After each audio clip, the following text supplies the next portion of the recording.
2012 was another challenging year for global markets.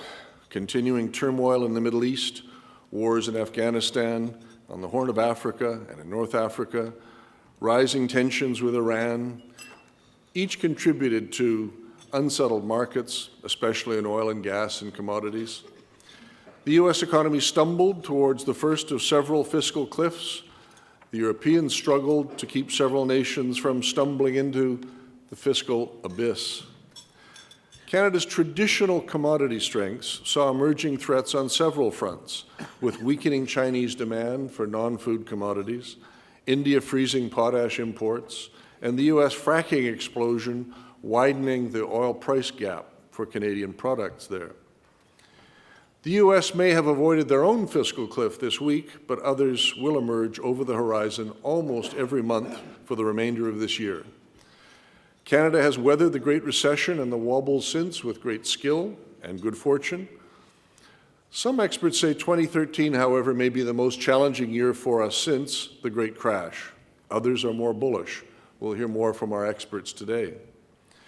We are privileged to have three brains and articulate voices from three different places at the top of the Canadian capital markets world with us.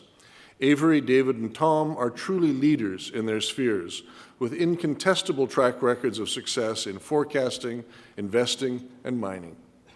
Each brings a unique perspective to helping understand the year ahead for the economy, for the global economy, and how we might all survive the turbulence ahead. We were chatting in the green room before we came in about the challenge of making predictions and investments, and I pointed out to our guests that we now have, courtesy of the internet, a permanent record of everything that they will say here today. And those of you who would like to look at last year's predictions, it's already there. So be warned, predictors. Tom Caldwell is one of the gurus of Canadian finance. You will have heard him many times as a favorite media source in good times and bad on radio and television. He's the chairman of Caldwell Securities, a leading Canadian investment firm providing investment management, brokerage, and insurance services to investors across North America and around the world. He's recognized as one of the world's foremost investors in securities exchanges. Caldwell and its affiliates were the second largest holders of the New York Stock Exchange prior to its demutualization. Mr. Caldwell, is also president of Urbana Corporation, a publicly traded investment company. A community leader, Tom is on the board of the Conference of Defense Associations Institute, a senior board advisor to E.M. Hallowell, a world leader in ADHD treatment for both children and adults. He was awarded Her Majesty's Gold Jubilee Medal in 2002 for his work with Canadian veterans. He's also a member of the Order of Canada. And last year, he received Her Majesty's Diamond Jubilee Medal for his efforts on behalf of the disadvantaged. It gives me great pleasure to introduce Tom Caldwell.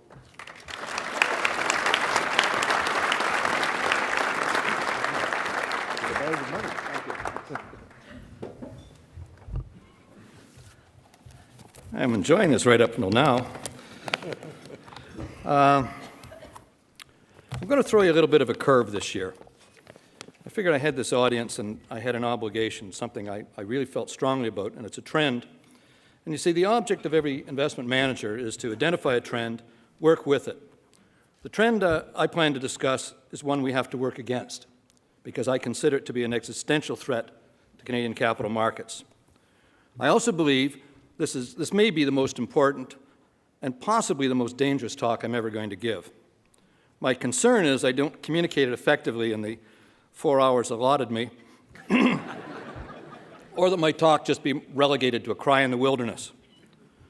We're now at a point where a major impediment to economic growth, job creation, innovation, business formation is, wait for it, regulatory strangulation within the financial services sector. This is a big, big topic. Now, before I'm pounced upon by regulators in the media, let me state that I have, throughout my career, been a strong advocate for intelligent, clear, and effective securities regulation for the protection of investors, the securities industry, and our country's economy. We have now gone far beyond that into the realm of regulatory overkill or strangulation under the mantra that more is better. This has gone undetected by politicians who do not see the complex issue of capital markets as having any political upside. And the unfettered regulators and the consequences of their actions totally eludes our political rulemakers. The growth in size of the Ontario Securities regulations and those of their accompanying industry sub-regulator, IROC, has been geometric over the years, and in my opinion, with a parallel deterioration in investor protection. I want to just show you something here. Can I use that for a second?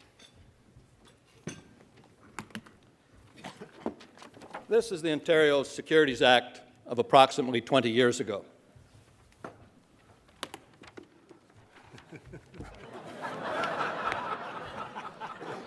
Words elude me. This, by the way, is updated every 6 months because they can't keep up with it. Now, if you add to that, I hate to use you as a display here. If you add to that IROC's rules and the compliance manuals that we have to deal with, we're dealing with this. But the interesting thing is the bulk of the abuses have occurred at this end of the spectrum. So I think that sort of covers it. For example, the great scandals, for example, Bre-X and Sino-Forest are cases in point.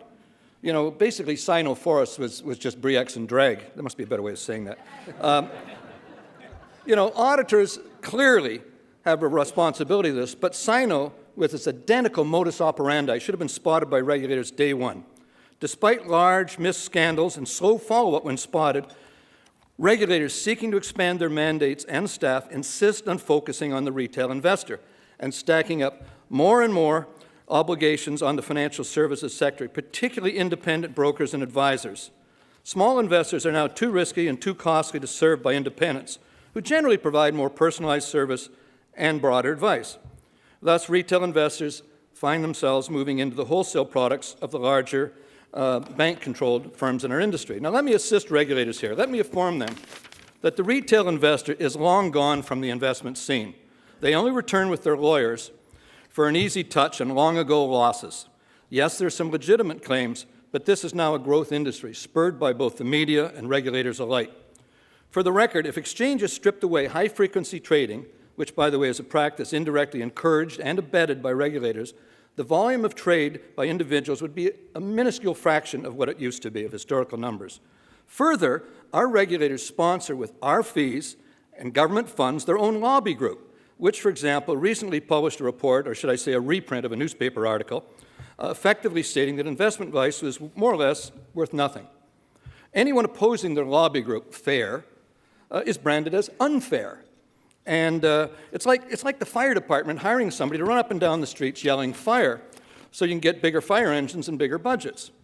Regulators are now expanding their concerned lobby group sponsorships to even more groups. I would remind regulators that their task is to assist in building a healthy financial services environment, not to destroy it. Rarely a day goes by in our industry where we are not being slagged by media and usually fed by regulators. The recent trailer fee headlines, you know, trailer fees and mutual fund is a case in point. Mutual funds are sold, they're not bought. Not holding them long enough is probably the great and common investment error that most people make. Keeping investors in place during tough markets is a valuable role. Deliberations in the press by the Canadian Securities Administrator are highly disturbing. It's like the Canadian Medical Association issuing a press release saying, patients still dying under medical care, doctors overpaid. You know, that's basically what we're talking about. Major, or should I say non-major OSC violations are typically branded as acting against the public interest. Well, to the public, that sounds like a crime against humanity, for Pete's sake. The Ombudsman for Financial Services tries to punish firms that disagree with their judgments in the media. That hurts everybody in the industry. To some degree, it's self-promotion by regulators at the expense of those they regulate, and there's a recurring theme. Looking at the above, you could easily ignore the fact that billions of dollars change hands each day in hundreds of thousands of transactions by tens of thousands of people who are both hardworking and highly ethical. Let me give you a little bit of perspective on using the U.S. side, and I'll flip back to Canada. Remember Tyco, Enron, WorldCom? Well, all the bad guys were already in jail. But, you know, the optics-driven government in the States says, well, we have to have so Sarbanes-Oxley comes. Sarbanes has cost billions of dollars, hasn't saved any investor $1, and in fact, if anything, it might have contributed to the financial crisis because boards were watching whether they're compliant versus corporate risk. And it's also raised the cost and risk of being a public company to exorbitant levels. New public issues, international listings, the U.S. economy have been directly impacted by SOX. The banking crisis arose because regulators agreed to scrap the Glass-Steagall Act, which separated commercial banking from investment banking, and it kept the U.S. banking system secure for 70 years. With its removal, investment bankers now had access to customer deposits, and the rest is history. Glass-Steagall's replacement, Dodd-Frank, put together by two of Congress's ranking reprobates, which is really something considering the competition, has more words in its guidelines, never mind the rules, more words in its guidelines than the Old Testament, the New Testament, and the Koran combined. Glass-Steagall was 53 pages, total, policy and rules. The theme, now here's the theme here. We go from simplicity to complexity to gaming to more regulation. That's the continual theme within the securities business. And we've done this, like shorting stocks, getting rid of the uptick rule, which was not a panacea, but it worked. Then we put in circuit breakers, and the flash crash was a direct result. Or allowing anybody with a computer to set up an exchange. A clear result of the regulatory thicket in America is the complete demise of the New York Stock Exchange to a simple tag end of an upstart commodities exchange. This has massive economic implications. Canadian regulators, mesmerized by America's slow suicide, are determined to appear tougher than their sub-regulator, tougher yet. The U.S. economy has the size and depth to absorb regulatory overreach. Canada lacks that bulk, and we're at a different historical phase. Our imitating U.S. knee-jerk regulatory reactions is really depriving Canada of an incredible opportunity that's staring at us right now to become a world financial center. I use the phrase, you can use it if you want, but I want attribution, the Switzerland of the North. We have an opportunity here, and we're blowing it.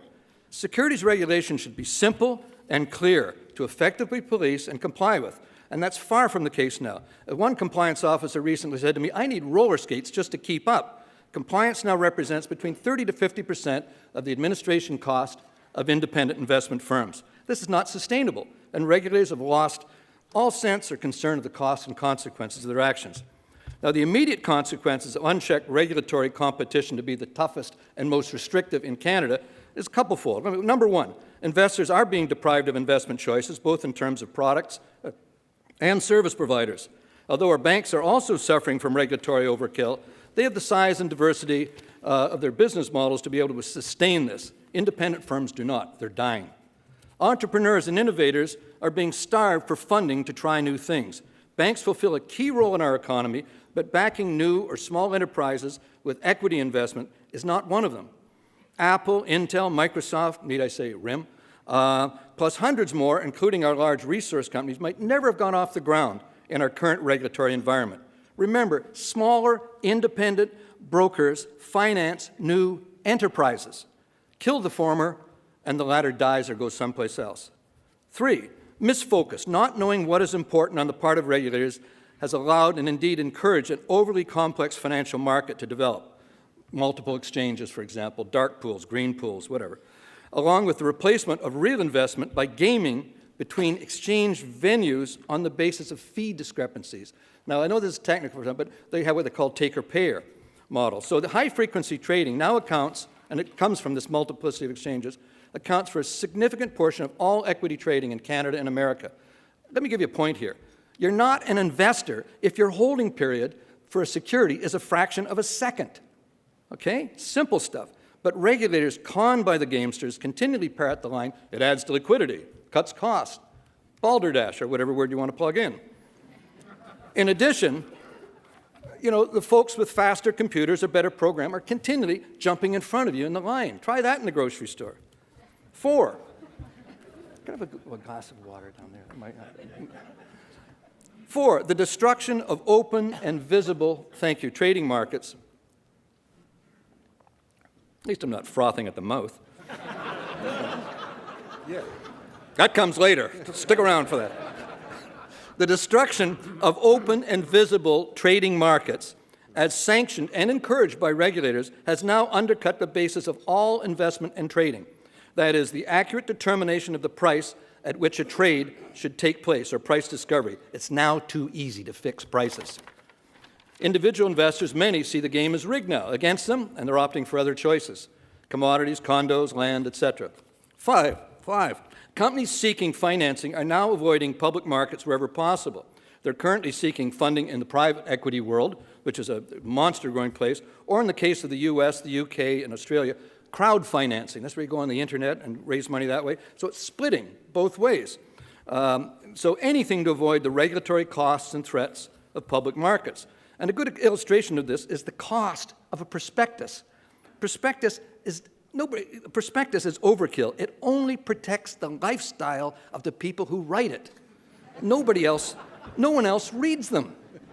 And even most lawyers read them. They just plug in the stuff. 6, the main concern of industry regulators still appears to be procedures and paper trails versus substance.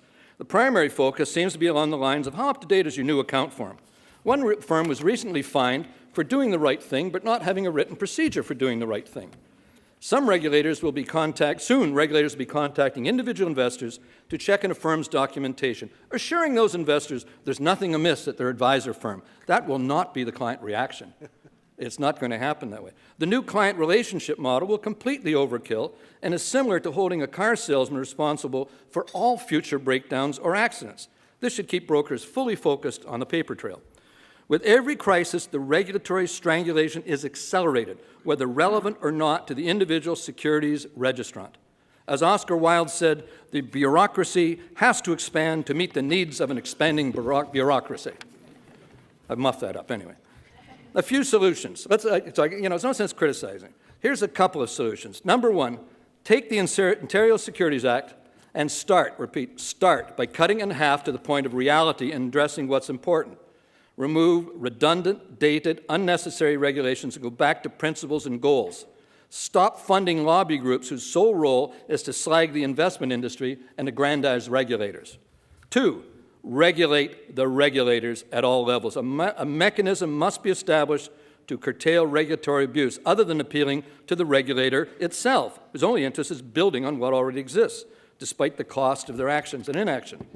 If I ran a province, which is the domain of securities regulation, I would take the regulatory function in-house at the Provincial Securities Commission level and focus on a smaller subset of regulations that are meaningful for good governance and disaster prevention.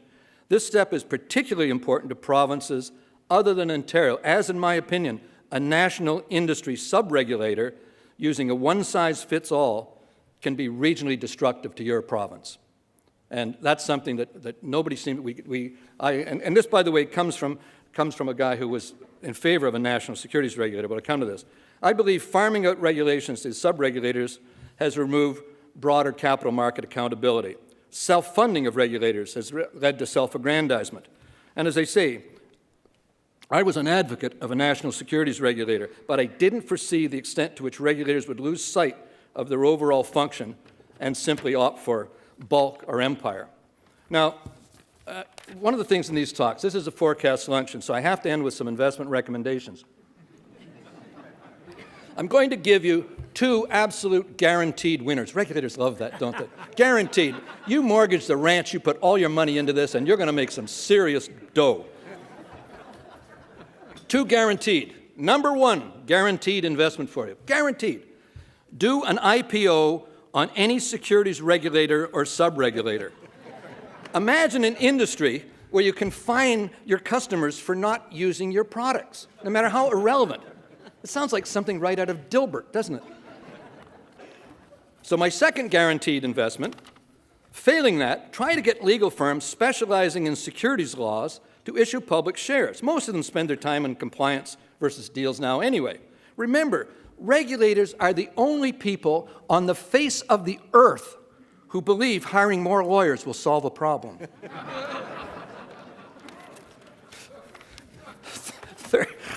I was laughing at my own jokes anyway.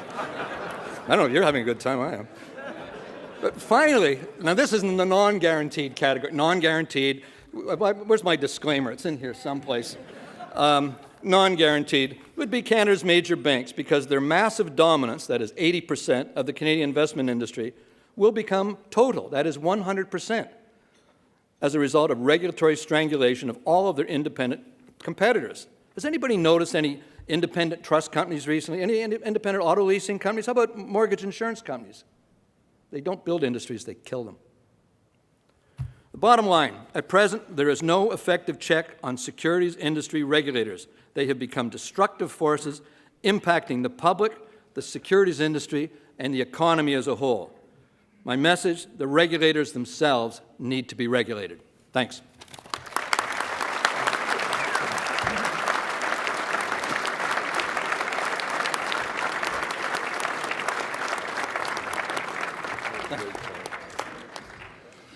Isn't it marvelous to hear somebody talk about their profession with such courage and passion and conviction? Thank you very much, Tom.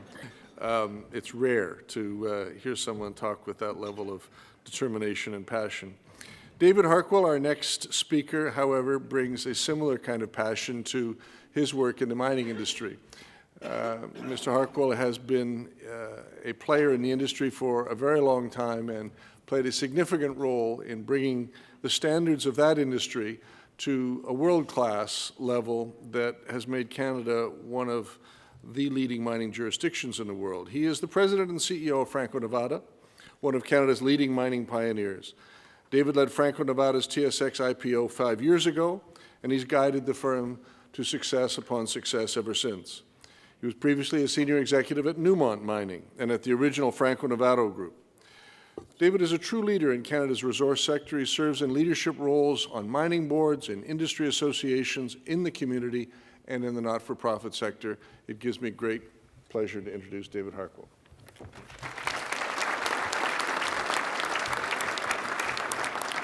Thank you for the kind introduction. I couldn't help but notice the irony of Tom railing against the regulatory empires at the Empire Club. So I thought, I've been invited here to speak about gold, and I thought, it's actually quite interesting. At the Empire Club, the empire has been inextricably linked to gold over the last several hundred years. And I thought it'd be interesting just to touch on gold and empire before I talk about some of the technical aspects of the gold price today, a bit about the fundamentals, and give actually a forecast for 2013. So with that, I'd like to just go to the first slide, and this is a picture of probably the biggest empire builder for the British Empire in history, Cecil Rhodes. And you have to remember that when this club was founded in 1903, the Canadian troops were just coming back from South Africa fighting the Boer War. In fact, the monuments are still sitting there in the middle of University Avenue. And Cecil Rhodes, or Cecil Rhodes, was probably the biggest instigator for that war. But he played a role in terms of making that southern part of Africa pink, or part of the British Empire. And because of him, he delivered the diamond fields of South Africa. He founded De Beers Mining Company. He played a role in Anglo-American. And his biggest contribution to the gold industry was bringing the Witwatersrand, the gold fields there in South Africa, and making them a part of the British Empire. And that gold, remarkably, in 100 years, has produced almost 40% of all the gold ever produced by mankind. And that gold was the backing for a global monetary system through most of the 20th century. Now, if we went and looked at a chart of the gold price, you can see that through the most of the, and I picked what is the 110-year history of the Empire Club of Canada, you can see that through most of that history, we were on a global monetary system called the gold standard, and that most major paper currencies were backed or convertible into gold. This created, I guess, a huge stable system, and for the majority of that period of time, gold traded or was convertible into dollars for about $35 an ounce. In 1971, Richard Nixon broke that peg, and what he made is the US dollar into a fiat currency no longer backed by gold. Now, what's happened since then, you can really see just the almost parabolic increase in gold prices. We have now from $35, gold closed on Monday, which was the last trading day of 2012, at $1,681. That's a 48 times increase in the gold price since 1971. And you look at especially the last 12 years, we've not had a year yet where the gold price is closed at a lower price compared to the year before. We've had 12 straight years, almost a parabolic increase in the gold price over the last decade.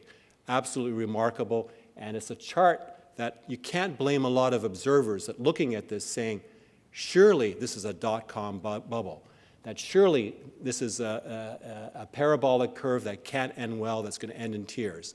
And maybe some people are asking, maybe gold is overvalued. So one of the reasons people have held gold for such a long period of time, for millennia, is that they've seen it as a store of value, that you couldn't trust, Roman currencies or fiat currencies.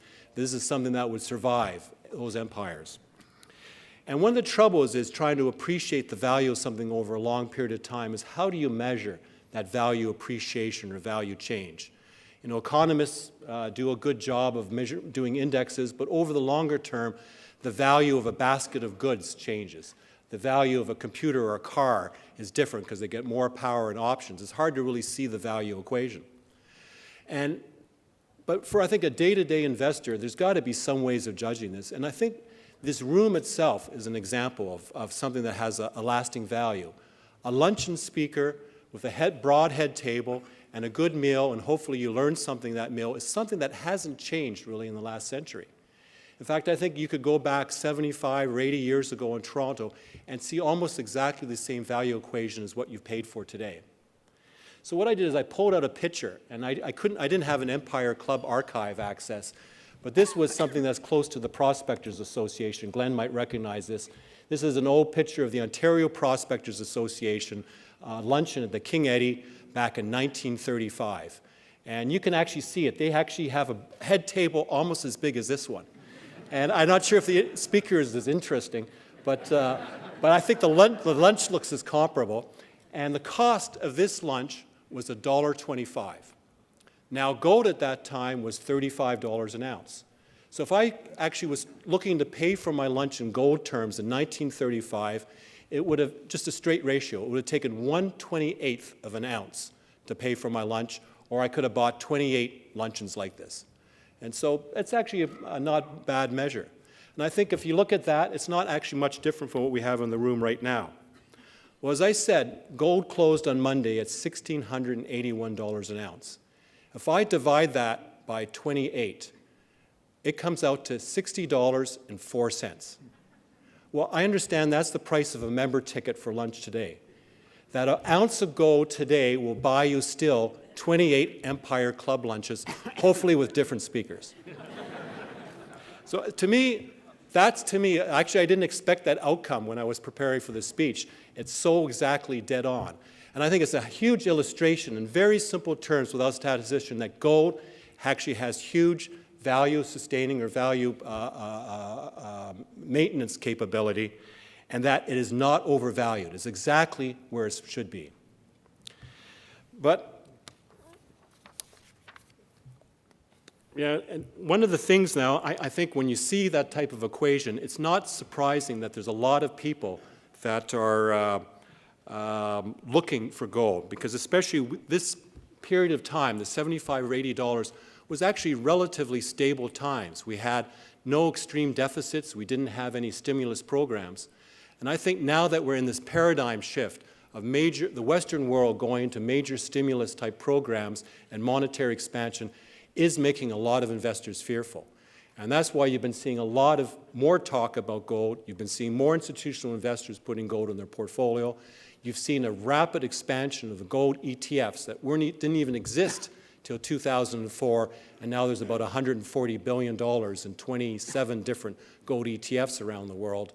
And you even see central bankers have been net buyers of gold for the last 4 years. And that has to tell you a lot when the insiders of the central banks are shorting their own currencies. Now, what is, to me, surprising is that still gold represents only 1% of global investable assets, that there really hasn't yet been a huge shift into gold in terms of an asset preservation class. It might come yet. So where's gold going from here? This is a chart now just over the last dozen years, which has been the big run for gold, compared to the S&P index. And I have to congratulate the Empire Club organizers. They've included now for quite a number of years gold as a separate forecast. And the advice given at these luncheons has always been spot on. Despite each of the past 12 years being a record high for gold, the advice has been given, it's not too late to own gold. And you can see the outcomes in each of those years. Now, the last year, you can see there has been a trading pattern. We had a very short-term peak, even though this year is averaged higher than the previous year. And some of the momentum players are saying, is this a topping action in the gold price? I believe this is only a temporary consolidation, and that this is happening within a larger bull trend. I can't be specific on the timing of the breakout, but I only believe it's only a question of time. And I think the reason I believe this is actually on this next chart. And yes, there's a lot on this chart, but it's something that at Franco-Nevada we've been putting in our annual report since the late 1990s. And if you remember, we did a ratio of how much gold it takes to buy an Empire Club luncheon. Well, this is a ratio or an index of how much gold it takes to buy the Dow index. Essentially, how much gold does it take to buy the general stock market? And you can see there's been these huge waves. And when you look at these peaks, like 1929, before the Great Crash, it took 18 ounces of gold to buy the Dow. And then in the Great Depression, it only took 2 ounces of gold to buy the Dow. Then you look in the late 1990s with the dot-com bubble in 1999. It took 42 ounces of gold to buy the Dow. And then today it's dropped to about 8 ounces of gold to buy the Dow.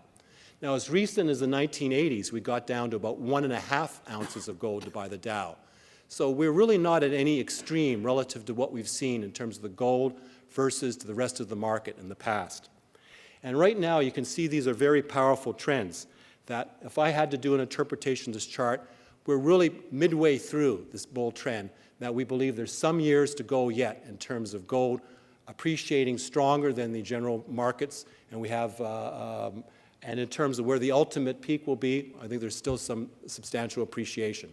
I'm not going to get into a specific gold forecast because it's all relative. Finally, we need to talk about just a bit some of the aspects of gold, because I think one of the actual fundamentals of gold is that gold is both a commodity and it's a currency. As a commodity, you couldn't ask for more. Supply growth is anemic and getting higher cost. And on the other side, the demand prospects couldn't look better. Half of the commodity demand for gold now comes from India and China. And the fundamentals, especially in the Indian market, and the demographics as new wealth is created and the potential increasing demand for gold couldn't be stronger. And as a currency, I've already talked to you a bit about the investors, the ETFs, and the central banks. There's still a lot of dry powder still out there to buy gold. As I mentioned, only 1% of investable assets is in gold today. But the biggest risk for gold in 2013 is if there's a global recession. That, in the short term, would hurt both the commodity aspect for gold and it would hurt investment demand, as some people would need to raise cash from the gold holdings. But just like in 2008 and 2009, I would expect a similar outcome. A short-term consolidation in gold prices followed by a leading breakout by the gold price itself. So finally, this is the last slide. And what I've done is I've come back to the gold price in the markets, but I've added this time the price of the gold stocks or the gold equities themselves, the gold operators. You can see that the gold equities have substantially underperformed since the global financial crisis, physical bullion. And actually, you don't have to look far in reading in the papers how loathed and hated gold operating companies are right now. And it reflects a bunch of factors: cost inflation at the mines, government takings, and competition from the gold ETFs themselves. And another aspect is analysts, when they're doing their forecasts in the companies, they actually discount the gold price in the future because they're looking at their chart. They have to follow what the macro assumptions are at the bank, and the banks are generally forecasting lower gold prices in the future. So when they do their valuations, they're using a lower longer-term gold price in valuing gold equities. One of the other things is we've had this huge growth in gold ETFs. As I mentioned, 27 of them around the world. I think there's going to soon be more gold ETFs than senior operating companies. And almost anyone can create one of these things because they're actually relatively easy. You can create derivatives, you can buy physical gold, put it into a safe, and then you can charge fees in order to manage the safekeeping of these assets. The contrarian play today is to buy gold equities because there's a rarity associated with them. Gold mines are hard to create. There's a franchise value attached to them too, because there's huge optionality attached to gold operations and gold mines because they often find more associated with those properties. And that's something you get free. You'll never get a new discovery in your gold ETF. So if I have to come for some forecasts and recommendations for the Empire Club of Canada in 2013, I'm going to make three conclusions. One, the Empire Club has done you very good stead in the past in terms of their gold price forecasts. The recommendations in advising you to buy physical gold has been spot on. The returns have been spectacular. Two, I've tried to show you using my Empire Club index, is that gold is not overvalued today, and it's not too late to own gold. However, for 2013, there is an elevated risk for a global recession. This presents a short-term risk for gold, and I can't tell you for certain gold's going to finish in 2013 higher. So I'm going to ask for a forecast permission to sort of have a longer-term projection here. But I believe if you're prepared to take a longer-term perspective, I expect any position taken today will be profitable. And three, for 2013, the best risk-return trade-off may be in senior dividend-paying gold equities. They're already discounting a weak equity market and lower gold prices. And you get paid dividends instead of paying ETF fees while you're waiting for the next leg in the gold market. So with that, I wish you success in your investments in 2013.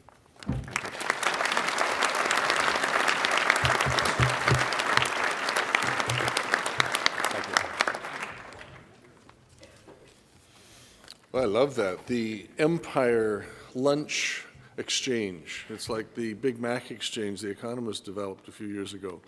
Thank you very much, David. And I want to say that your tough predictions will be monitored by all of us over the course of the year and on the internet for the next year to observe. Avery Shenfield is our final prognosticator, and he has what I regard as one of the toughest jobs in the world. Can you imagine being the chief economist of a bank where you have to be careful not to offend the bank's customers, and you will always be blamed by the bank's customers for the fact that whatever you predicted didn't turn out to make them as much money as they had hoped you would make them? Tough role. Avery, however, is one of Canada's most sought-after economic commentators. In his role at CIBC, he has won the Bloomberg Award for the most accurate forecaster of the Canadian economy over the past 2 years, and the same title from MarketWatch 4 times as the most accurate forecaster of the U.S. economy. He's been a senior management consultant, a professor at U of T and the Kennedy School at Harvard, is a respected speaker on international economic issues around the world at prestigious forums such as this, and he promises to give us some very tough and specific predictions for the year ahead. Avery.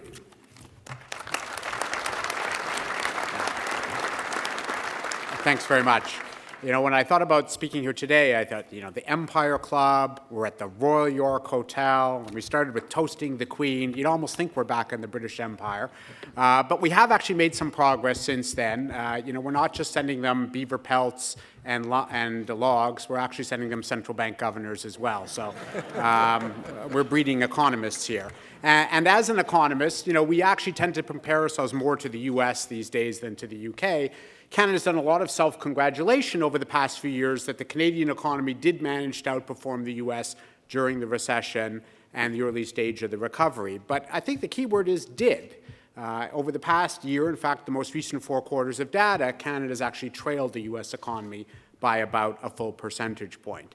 And our problem here is that we are now taking steps to try to slow some of the domestic engines of growth. We're worried about Canadians borrowing too much, buying too many houses and condos and so on.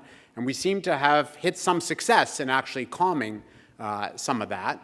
But we've done so before we actually have a strong enough global economy so that exports and capital spending can take its place.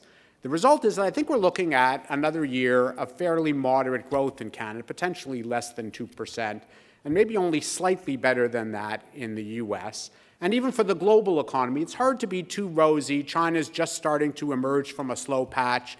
Europe seems mired in recession. So as investors, we're looking at a relatively slow growth, maybe 3% global growth year for 2013. And remember that 4.5 to 5 would be more like a good year for global growth.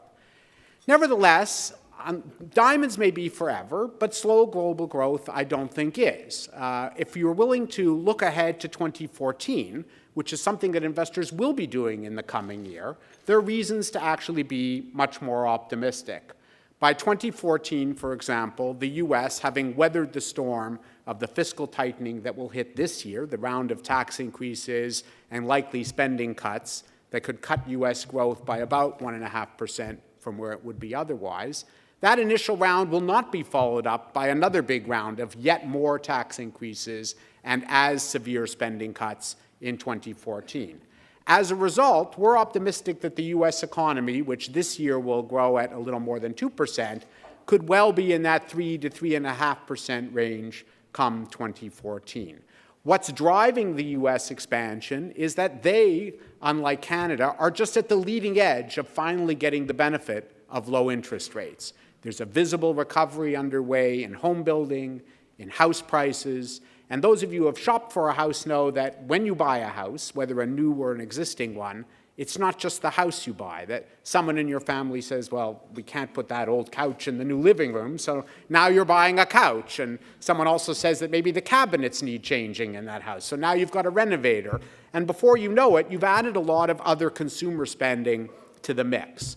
And so we think that the engine of growth in the U.S. economy, the engine that has been missing over the past few years, which is the household sector actually tapping into credit markets to go buy things, is going to power the U.S. economy to much better growth, a trend that will be masked this year just because of the tax hikes and spending cuts that are hitting. Here in Canada, as I said, we are at the tail end of the big boom in low interest rate driven growth. So it's not that the Bank of Canada is going to step in this year and raise interest rates. With economic growth so lackluster, there's simply no need to try to slow it further with higher rates. But rather, it's that these existing low interest rates aren't going to provide the same economic lift.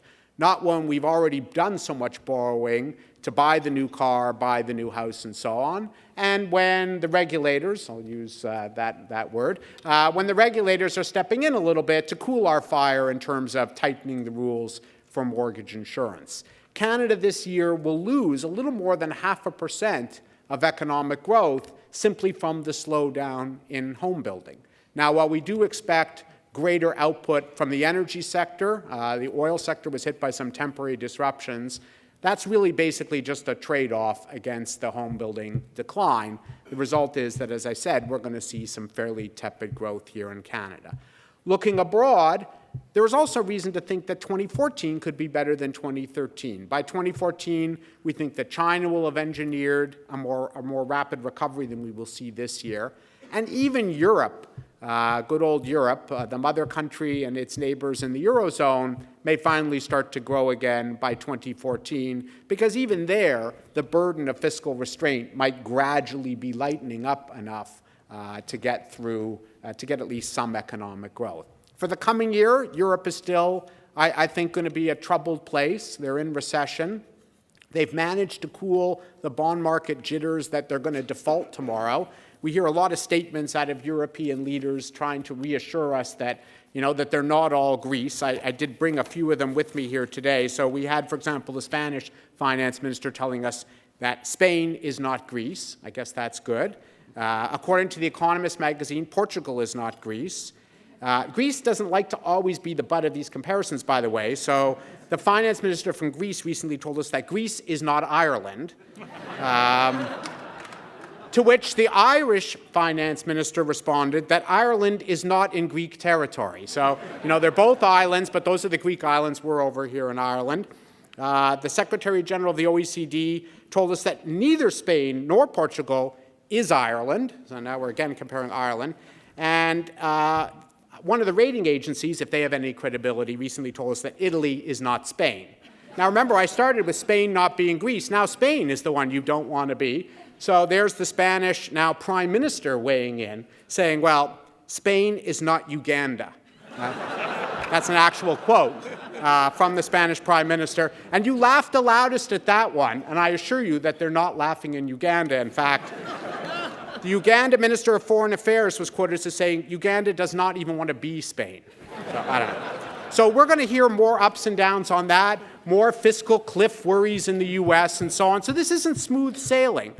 But think of us where we're going to be by the middle of the year. If we have, in fact, not seen a major default in Europe, if American investors are starting to recognize that the only reason the U.S. economy is so slow was this one-time burden of the tax increase that won't be coming the following year, then investors will, I think, start to recognize that actually, if you start to value equities on the basis of 2014 earnings, that there's some real value there. So, for example, if we look at where the TSX is trading today, it looks slightly cheap based on 2013 earnings, but hey, those earnings estimates, after all, there's just some analysts who come up with those, and they work down the hall from me, and they're always a bit optimistic about their stocks. The guys who cover the gold stocks, even the people running the gold companies, are obviously optimistic about the gold companies. So we can take those with a grain of salt. But if you actually look at a reasonable forecast for 2014 earnings, the TSX today, the earnings yield is sitting at over 8%. And that's compared to, of course, bond yields, even on corporate debt, that are far lower than that. And if you buy a bond, the coupon is what you get. There's no growth over time in that, whereas dividends or earnings can continue to grow beyond 2014. So judged against 2014 earnings, actually there are good reasons why when investors start to look at that, and that may not be to the middle of this year, they start to think that equities are cheap. And the result is that I think this is going to be a year for the equity markets of a tale of two halves. Then the first half of the year, we'll be still very worried about fiscal cliffs and Europe falling into the abyss and so on, and maybe even a bit disappointed in the pace of economic growth and therefore profit growth. But by the second half of the year, as we look into 2014, I think we're going to see a shift in our portfolio mix. Whereas within the equity market, for example, the stocks that people want to own today are pretty much the same as the ones they wanted to own last year and the year before. The companies with less cyclical earnings, the things paying dividends, in the TSX, the REITs in particular. Everything, by the way, is being converted to a real estate investment trust these days. I know one. It happens to be on my own street. It's my house. I'm converting it into a REIT if anyone's interested. I'm going to pay myself rent and also a fee for managing the property.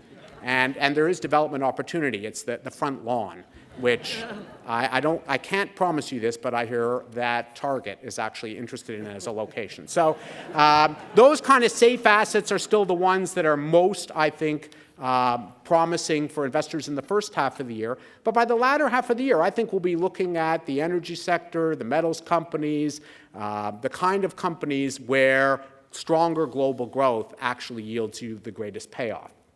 In the bond market, it's the reverse, of course. The reason bond yields got so low, particularly on government bonds, is investors didn't want to touch anything else. They didn't want their money in the stock market because they were so worried about global growth. They were worried about all these fiscal risks. And we've plowed ourselves into government bonds at lower and lower rates. That's the only way we got 10-year yields down to as low as 1.5%, which, if you think about it, is almost guaranteeing you a negative return after inflation over the next 10 years, because the Bank of Canada is saying we want 2% inflation. So you're locking in a loss relative to inflation.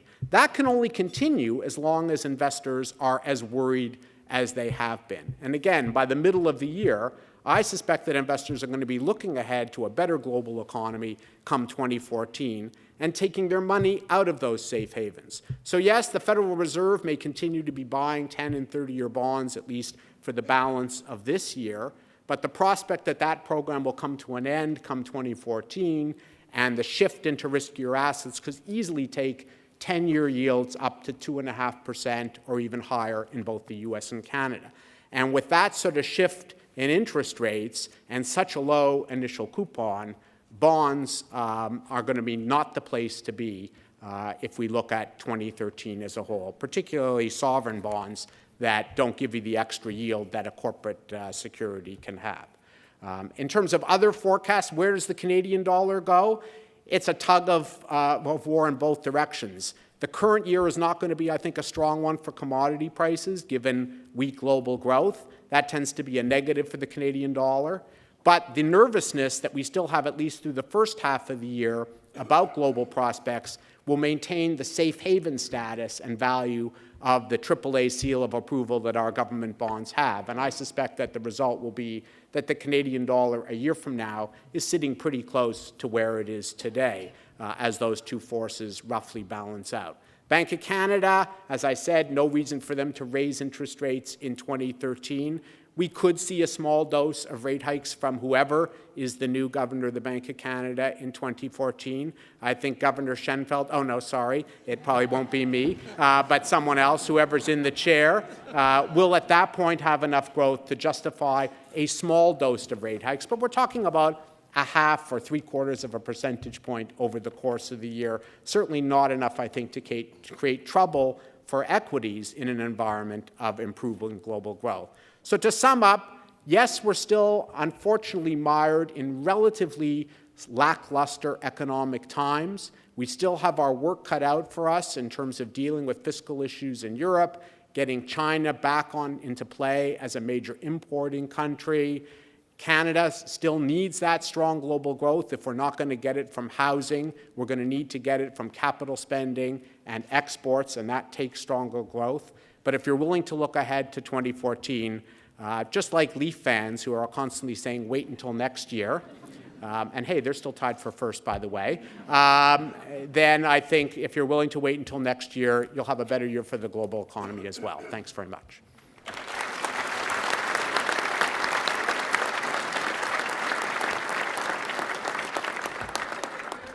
I'd like now to call on Ian Russell, our lead sponsor, to give the formal thank you.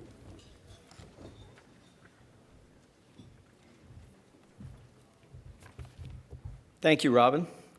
Mr. President, distinguished head table guests, members and guests of the Empire Club of Canada, it is now my pleasure to extend a formal thank you to this year's Investment Outlook Luncheon keynote speakers, Tom Caldwell, founder and chairman, Caldwell Financial, David Harquail, President and Chief Executive Officer, Franco-Nevada Corporation, and Avery Schenfeld, Managing Director and Chief Economist, CIBC. We are grateful to each of you for your unique insights in your presentations this afternoon that have contributed to our understanding of financial markets and advice that should assist us in forming our own personal investment decisions. None of us envy the task of today's prognosticator and portfolio strategist. Predicting financial events is a far more daunting task than predicting ball games and political elections. But you have given us some positive prospects in your presentations: improving economic growth, stronger equity markets, and higher gold prices. Tom, not too much good news from your end, though. The global outlook today is cloudy at best and fraught with many uncertainties. Notably, the extent emerging economies will assume leadership for flagging global growth, the prospect for future fiscal crises in Europe, and the accompanying global aftershocks, and the unfolding fiscal drama in the United States, narrowly averting a fiscal crisis at this past year end, but then setting up the markets for more fiscal brinksmanship once the debt ceiling is reached this spring. In conclusion, I want to thank our three panelists, Tom Caldwell, David Harquail, and Avery Schenfeld, for joining us at the 19th Annual Investment Outlook Luncheon today. All of us have benefited from your remarks this afternoon. Thank you.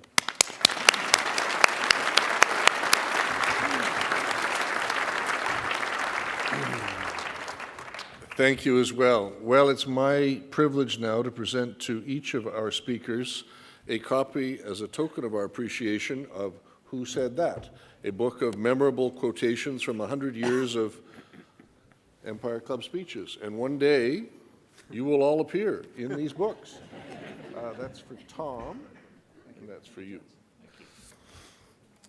Finally, I'm pleased to let you know that we have an amazing lineup of guests and speakers coming later this month. Please join us on Thursday, January 24th, for former Ambassador Ken Taylor in conversation with Pam Wallen. That'll be at the King Edward in the Sovereign Ballroom. On the 31st, the President and CEO of the Investment Industry Association of Canada, a man some of you may know, Ian Russell. That'll be here at the Concert Hall, and that will be a fascinating presentation as well, I'm sure. I have a long list of thank yous to make. Let me run through them as quickly as I can. IBK Capital, Watts Griffith McCoat, CIBC, Palangio, TD Newcrest, Norvista Resources, Morumbi Resources, CFA Society, Wildeboer Delis, Weir Folds, Richardson GMP, Mackenzie Financial, and the Prospectors and Developers Association of Canada. Thank you for being our sponsors today. I'd also like to thank Caldwell Securities, Franco-Nevada, and CIBC for being our event sponsors. And lastly, thank you to the Investment Industry Association of Canada for being our presenting sponsor this afternoon. I'd also like to thank the National Post, our media sponsor, our print media sponsor, I should say. This meeting is carried by Rogers Television, for which we're very grateful as well. We're on Twitter and Facebook, as well as at empireclub.org. And I'd like to, at this point in the proceedings, say thank you all for coming. This meeting is adjourned.